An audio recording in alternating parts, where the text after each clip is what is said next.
महोदय, इसलिए मैं यह कहना चाहता हूँ कि हमारे देश की अर्थव्यवस्था बहुत कठिन परिस्थिति में है और हमारा निर्यात भी इतना अच्छा नहीं है।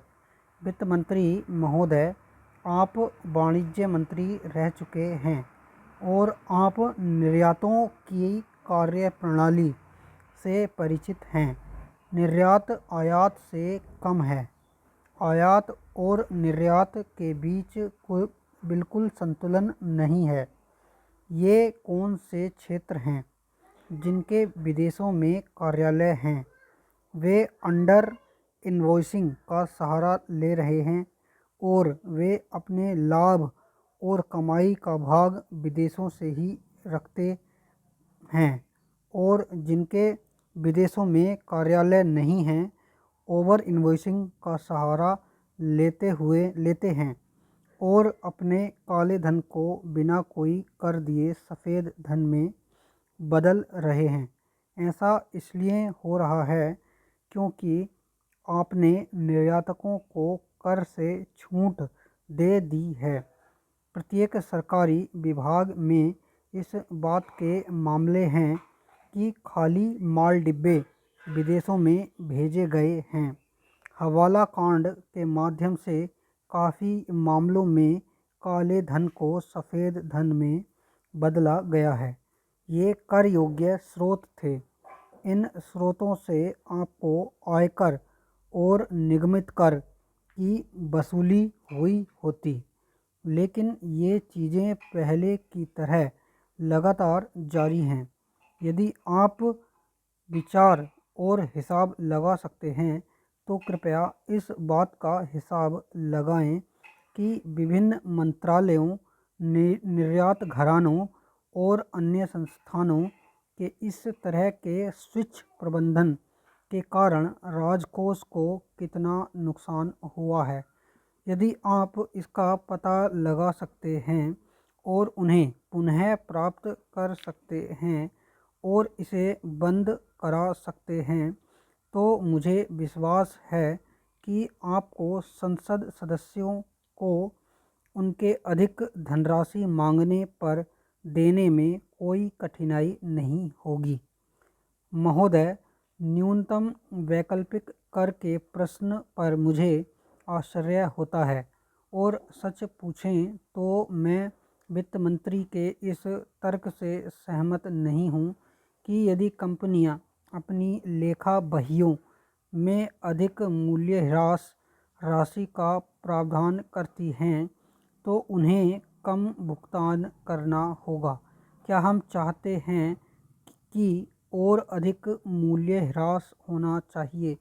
मैं वित्त मंत्री महोदय के तर्क को समझता हूँ, लेकिन मैं यह कहना चाहता हूँ कि हमें इस देश में बचत और निवेश की भावना जागृत करनी होगी। हमारे स्टॉक बाजार में मंदी क्यों है? एक कदम आय वाला आदमी इस आशा से निवेश करता है कि उनसे उसे नियमित आय प्राप्त होगी। महोदय, आप घरेलू बचत की भावना नहीं डालते हैं तो कदाचित उद्योगों का विकास बाधित और असफल भी हो सकता है। मैं वित्त मंत्री के तर्क को स्वीकार करता हूँ कि अन्य क्षेत्रों में रोजगार के अवसर सृजित होंगे और अधिक उद्योगों की स्थापना होगी, लेकिन लोग विदेश से इस देश में निवेश करने के लिए क्यों आ रहे हैं? यदि विदेश से लोग इस देश में आकर निवेश करने के इच्छुक हैं तो क्या हमारे पास इस तरह का वातावरण नहीं है कि जहां हमारे लोगों को इस देश में निवेश करने की प्रेरणा मिल सके?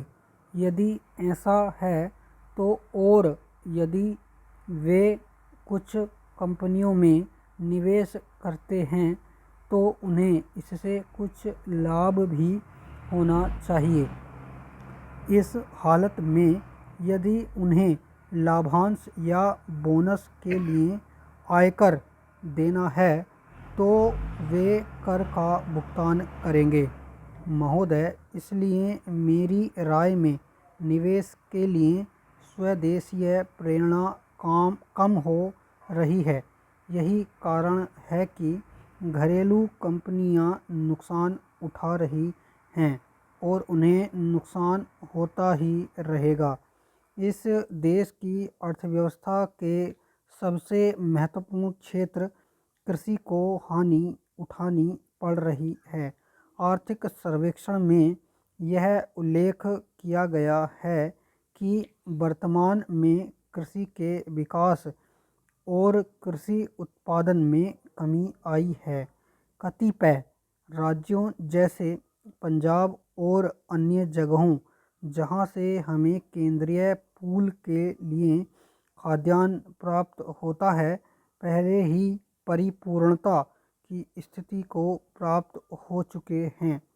एक तरफ कृषि खाद्यान्नों के उत्पादन में कमी आ रही है और दूसरी तरफ जनसंख्या में अत्यधिक वृद्धि हो रही है। यदि हम अर्ध विकसित क्षेत्रों की आवश्यकताओं को पूरा नहीं करते हैं तो भविष्य में क्या होगा? हमें केवल वर्तमान के बारे में ही नहीं सोचना है, अपितु हमें भावी पीढ़ी के लिए भी सोचना है। वित्त मंत्रालय का यही दृष्टिकोण होना चाहिए। मैं आपकी नीतिगत समझ को समझता हूँ। मैं यह भी समझता हूँ कि बजट को प्रस्तुत करने से पहले इन सभी क्षेत्रों और पहलुओं पर विचार करने के लिए आपके पास समय नहीं था। आपने कतिपय नीतियों को जारी रखा है। मैं व्यक्तिगत रूप से समझता हूँ कि उदारीकृत नीति की कुछ सीमाएं हैं। इसे सभी घरेलू क्षेत्रों में शुरू नहीं किया जा सकता है। इसे सभी स्थायी उपभोक्ता वस्तुओं और लघु उद्योगों में शुरू नहीं किया जा सकता है।